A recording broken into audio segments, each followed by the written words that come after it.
Yo, how is it going, everyone? Welcome back to SkillCapped. My name is Tanking Ranks like it's actually my day job. I mean Jack, and today we are rounding out our patch 2.04 coverage with a brand new weapons tier list. It hasn't been that long since our last iteration, but the meta has definitely been shifting the last month or so, and that's reflected in pretty much how we approach the first 4 rounds of the game. There's a lot to go over, so let's not waste any more time. Let's rank the best weapons in Valorant as of right now. And just like with our agents tier list, our question of the day is a simple one. What is your personal weapons tier list? I loved reading all the agent tier lists y'all made in the comments last time, so let's keep that energy going here. So rank them weapons, and let's hear your reason why the Ares is secretly the best weapon in the game and mad underrated. I'm looking forward to it. Getting right into it, here is our blank tier list. We'll be starting at D with the weakest weapons in the game and working our way up to S and OP tiers if needed. Starting off in the D tier weapons are weapons that should be avoided in serious games, unfortunately. They just offer nothing of value that can't be done by other similar cost weapons in those scenarios. You just shouldn't use them. Our first D tier weapon is the ugly duckling of the Valorant arsenal, and it's the Guardian. Man, Riot really tried to make this thing worth using. It's had its price reduced, its recoil reduced, it's been made easier to spam before, and all of that has never made this weapon more than the gun you see when someone forgets they bought it, or ends up with it in a Spike Rush game, or is that one dude who insists it's good in your ranked games. Now, unlike our agent tier list, we unfortunately have no usage statistics from the weapons in Valorant. It's just not something we have access to unless Riot point it out to us, so while we can't definitively say that the Guardian is the least used weapon, I feel pretty confident in saying that it's definitely very most certainly likely, especially based on what we see in most of our games ourselves. Here's the big issue though. The Guardian is just a slow, clunky, long-ranged weapon, but the Vandal maintains the one-tap potential while being fully automatic and more versatile. And of course, the Operator and even the Marshal outshine it at the range department. There's also the issue of price. The Guardian isn't cheap enough to justify it in a light buy when the subs, shotguns, even Bulldog can be easier and better to use, and on full buys, it's so close to the Vandal and Phantom in price that you'll almost always sacrifice some utility or even armor for those two just better options. We here at SkillCapped honestly don't know what to do with the Guardian. It just doesn't have a role to fill in the game currently, and it's hard to say what would make it more useful or if it should even be buffed, because you could just make the snipers irrelevant in doing so. Personally, I wonder if its aim down sights should get some kind of zoom to it maybe? Maybe less than Marshal zoom pre-buff, but enough so that you can really sit back and tap away with it. I just have no idea. This gun is bad, and if you have any ideas how to make it not bad, let me hear them in those comments down below, because I really just don't know what to do with it. Our next weapon is a weird one, and honestly I really don't know if this should be a D tier weapon, or if it should maybe occupy its own special tier. The Marshal is a good gun in Valorant. It does a job, offering a cheap sniper option at the cost of requiring headshots, and it does that job very well. But it's probably the second least used weapon in the game currently behind the Guardian, and that's weird to me. I feel like it's better to classify the Marshal as underused and underexplored rather than underpowered or bad. I think that now that we are on the other side of this very stinger heavy, rush heavy meta, and we're starting to see even more shotguns, ghosts, and specters in the second and third rounds, the Marshal can definitely have a place. If it weren't for a new meta developing around the Sheriff, more on that in a bit, I think the Operator players of the world would be using the Marshal more. Basically, we're putting the Marshal in the D tier because by all metrics it should be here, but I really think it has the biggest potential on this list of moving up and really changing the meta. It's a weapon that just isn't explored enough for me to make that call. Speaking of potential, I see you out there every day, hitting the DM servers, grinding out an aim labs or Kovacs, but we're all human at the end of the day. And one of the best ways to improve is to have people behind your back teaching you new things every day, and that's why you should go to SkillCapped.com. Get access to our complete improvement platform, from learning the best agents and how to play each map like a pro. We have everything you need to get the rank you've always wanted. So what are you waiting for, my friend? Get started today at the link down below. Heading over to the C tier next. C tier weapons are just okay. You whip them out occasionally, but really just like the D tier, the better options, both cheaper and more expensive, really make these weapons kind of irrelevant. But unlike D tier, you can get good use out of them. Our first C tier weapon is the Fallen King, the former ruler of the pistol rounds, the preferred choice of jet mains on a budget back in the good old days, the Shorty. The Shorty really isn't that bad, but since it lost some range, and most importantly its headshot multiplier, the Shorty just isn't the former god-off shotgun it used to be. It's hard to get that tasty one-shot, you pretty much have to crouch shoot it now, and it doesn't even hit the agent with a pound of cement tagging from 20 meters anymore. It's just less versatile and basically kept purely to the biggest W key pistol strats or the biggest corner camping known to man on defense. It's a weird one with the Shorty. I really don't want them to buff it because it just sounds like it would be a nightmare to deal with again, but as of right now, it's basically the least attractive pistol choice in the game, unless you are like playing Raze and flying around the map at Mach 1, or doing jet things as jet. Those are really kind of like the two cases that make the most sense for the Shorty, outside of like Sage wall camping on defense maybe, but even then I think you get more value out of the other pistols. The next weapon in the C tier is as basic as a piece of white bread, as exciting as reading a book by the fire with a mug of sleepy time tea, and all the pure, raw excitement of filing your taxes. It's the Bulldog. Now, if this was my personal tier list, I would just name the lowest tier the Bulldog tier and call it a day. I honestly hate this weapon. Its full auto is actually worthless, it's like shooting paintballs, and the only paint I feel is the kind without the T. Think about it. The burst feels like it should be good, but the moment you don't get a dink in that burst, you're just dead. It's cheap enough to where I sometimes want to buy it on an eco, but Stinger and Spectres go burr and shotguns commit war crimes? And if I want an actual rifle, I'm never touching this literal piece of garbage. Anyways, what were we talking about? Oh, right, the Bulldog. My bias aside, it's just an unimpressive weapon. Better than the Guardian, but that's like saying you're better than me in ranked. It's just not that impressive. Alright, we're slowly moving away from the potpourri of pathetic. Sans the Marshall, please use the Marshall more guys, I'm begging you, and getting into some good weapons. The B tier weapons ain't fancy, they ain't the #1 draft picks, but you know what? That's okay. The B tier weapons are sturdy, reliable, and are always there no matter how the meta shifts. Our first B tier weapon is the good old standby, the one you choose on pistol rounds when you need that utility, but don't let it fool you. The Classic is a deadly tool in the right hands, accurate, spammable, and with its deadly secondary fire still as good as ever. Even if it's lost its pure spam factor and jumping accuracy, there's really not much to say here. In pistol rounds, it's just as valuable to run the Ghost with no armor as it is to run the Classic with armor. The thing that hurts the Classic the most is the long range engagements that the Ghost is built to dominate in. But if you close the distance, the Classic can be absolutely influential in your pistol rounds. The Classic, of course, kind of hit its lowest point recently at the height of the Frenzy pistol meta, but credit where it's due, the small price increase brought that right back in line and made the Classic once again the preferred pistol armor combination. It's simple and unassuming, but the Classic will always be a good to great option in the pistol rounds.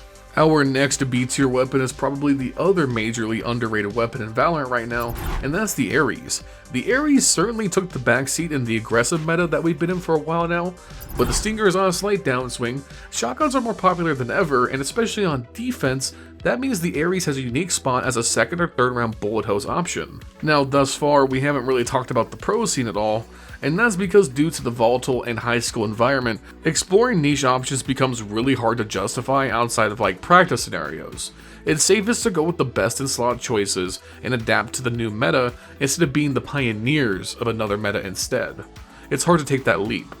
The Ares is an interesting choice in normal ranked because in general the skill level is such that you can get away with a spray and pray weapon and not immediately be punished by perfectly accurate pistol shots or team pressure from utility for the most part.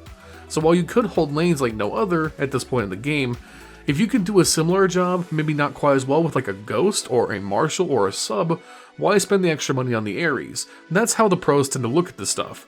But for us mortals, I would recommend giving the Ares a go. It's pretty low recoil and damn fun to use, and definitely underrated. Alright, now we have our last B tier weapon, and it's the Spectre. The Spectre is an interesting weapon. I've always really liked using it, especially since the beta. It's comfy, it's easy to spray, and just feels good. It reminds me a lot of the MP5 from CSGO. But there's one small 1100 credit problem holding this bad boy back. Yeah, it's just not worth using most of the time, especially on offense over the Stinger. The Spectre has value as a defensive SMG with its extra bullets and easier to control spray, but when it comes to running and gunning, it's just not going to compete with the Stinger. A good SMG and definitely looking better now that the Stinger isn't the perfect eco weapon. If you don't like controlling the Stinger recoil, pick up the Spectre, you won't be disappointed, but it's definitely B tier. Alright, now we're getting to the good stuff, the A tier weapons. Weapons in the A tier are versatile options with a lot of viable use cases. They're great at what they do, but they tend to be the best weapons in like eco rounds or pistol rounds. They don't really see the use in full buy rounds that often. Our first A tier weapon is one I got some personal beef with, but is undeniably a rising star for certain players right now, and that's the Sheriff. Now the Sheriff is time tested and is the skill cannon to end all skill cannons. If you can make the click heads thing work, I don't know how people do it, then the Sheriff can put in some serious work when you really need it. But it's currently seeing a new meta build itself around it that's not even about using it on those eco round situations like you would think it's designed for. It's actually around one of its weakest situations on paper, the pistol round. The Sheriff used to be a pistol round meme, especially in the height of the Ghost dominance, but crafty operator players found out a new system built around the Sheriff to get the op into their hands as fast as possible. We're actually working on a separate guide about this Sheriff meta shift, so I won't crib on that too much, but suffice it to say that by using the Sheriff to long range 2-tap to the body on pistol rounds, then surviving to the 3rd or 4th round with that same Sheriff, you would actually be able to buy operators very early on. Now, back to what I said at the beginning here. I said I got personal beef, and frankly, it's probably more on me than the gun. I just really like the Counter-Strike Desert Eagle too much, and dinking someone with the Sheriff for 145 makes me want a 140 die, but it's definitely a very good pistol and I should probably just let it go. I know, it's been this way since the alpha, but it still annoys me, okay? I'm allowed to have my opinions, alright? Don't you take that away from me. Our next A weapon has been mentioned many times already, and that's for good reason. The Ghost has returned to its former glory as the best pistol option in the game, but don't let that title fool you. The Ghost is viable as an eco weapon, an anti-eco weapon if you just want the pistol round. It's accurate, it's deadly, it's surprisingly spammable in the right situations. It's also got some of the coolest skins, which makes it automatically the best in slot option. These are facts. There's just not much else to say. Outside of the frenzy buys, the only reason you don't buy the Ghost is because you need utility on a controller or are trying the operator stuff with the Sheriff. It's the most used pistol in these rounds and really lives up to that hype. The next weapon in the A tier nearly knocked the Ghost out of the A tier had it not been for a slight but all too impactful nerf. I am of course talking about the Frenzy. Despite being the same weapon that was taking over the game no less than a month ago, the Frenzy has certainly stepped back but not down from the pistol round throne. Its simple nerf of 100 credit increase in price was just all it took for the thing to go from menace to a balanced option in my opinion. The Frenzy was broken on pistol rounds when you have the armor to sponge a headshot from Ghosts or Classics, so you could go full W key on the enemy gamers. So where does that leave the Frenzy now? Well, it's just as deadly, but it just needs a bit more nuance than previously. I really like it on very aggressive maps like Bind, where rushing B with the Frenzy can really pressure defenders. It's definitely a great option for players who aren't confident in their single shot accuracy or want to abuse movement abilities. All of this makes the Frenzy a good, balanced pistol round option deserving of A tier because of its recent impact, but I would expect this to drop to B unless something else changes. Our last, and certainly not least entry into the A tier is the Breach of Weapons, the fully automatic wood chipper cutting down even the mightiest of oaks while moving at the speed of sound. Now, don't let those nerfs fool you. The Stinger may not be an all-purpose Swiss Army knife of destruction anymore, but it does do its job very well still. Do you need to push something fast? Do you need to push something while absolutely not caring about letting go of a movement key? Then the Stinger is still the best option in the game. Just don't expect it to delete people at like 40 meters anymore. You do need to position better with the weapon than previous iterations. Stinger is no longer S tier, but that's just because it's finally a weapon with counters and has its own inconsistencies. Weird how that works. And here we are, the S tier. The S tier weapons are the workhorses of Valorant. These are the full buy weapons that you structure your economy around in every single game. You should be looking to master at least one of these S tier weapons if you're a new player, because they are what you're going to use the majority of your most impactful rounds in a Valorant match. Our first S tier weapon is the Wardell. The Operator. The most expensive weapon in Valorant, but also the weapon with the most potential impact, the Operator is a versatile but extremely high-risk weapon. It will either win you rounds and games or ruin them. The presence of a good Opper in a ranked game can be terrifying to deal with, and the same goes at the pro level.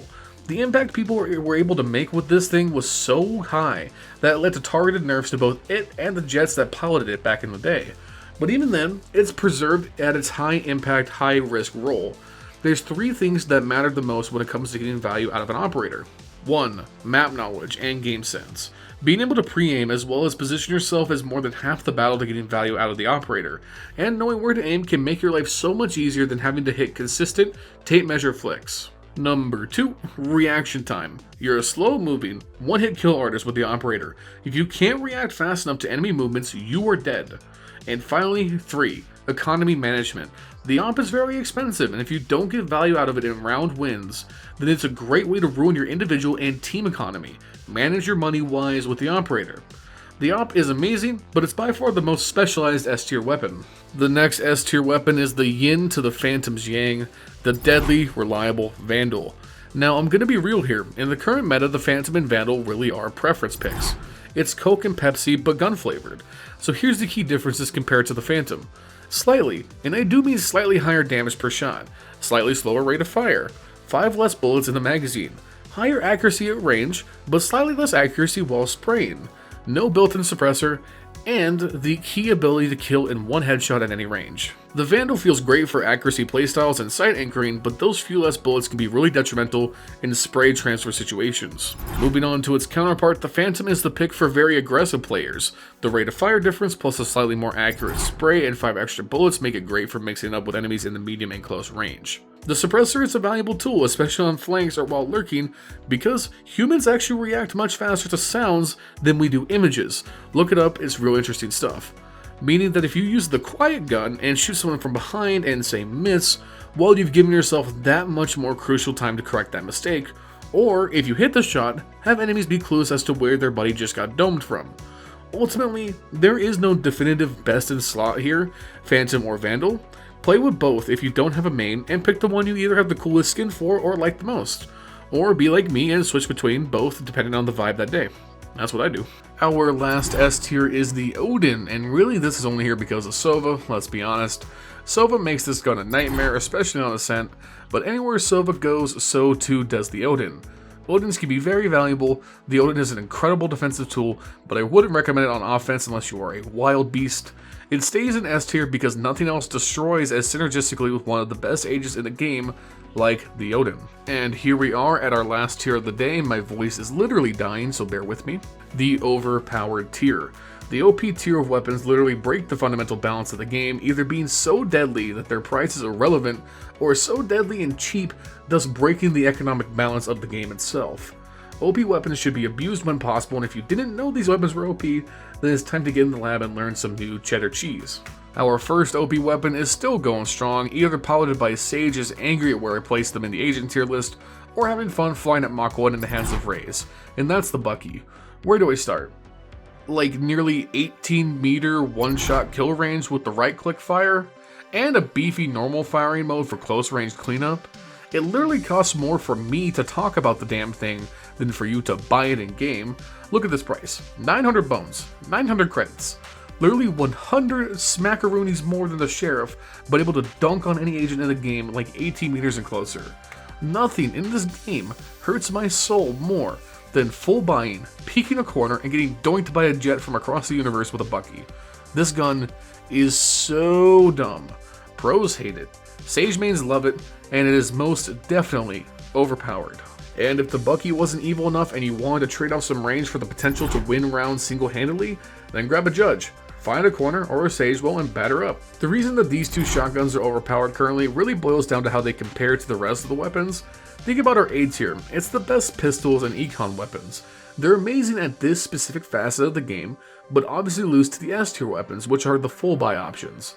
The Judge and Bucky break this balancing because they can be bought at any point past the pistol round, assuming you haven't gone to crippling debt, and they are more powerful than their eco and full buy counterparts in their effective ranges.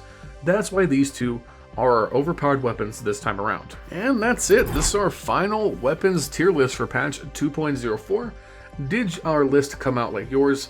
Let me know in those comments down below.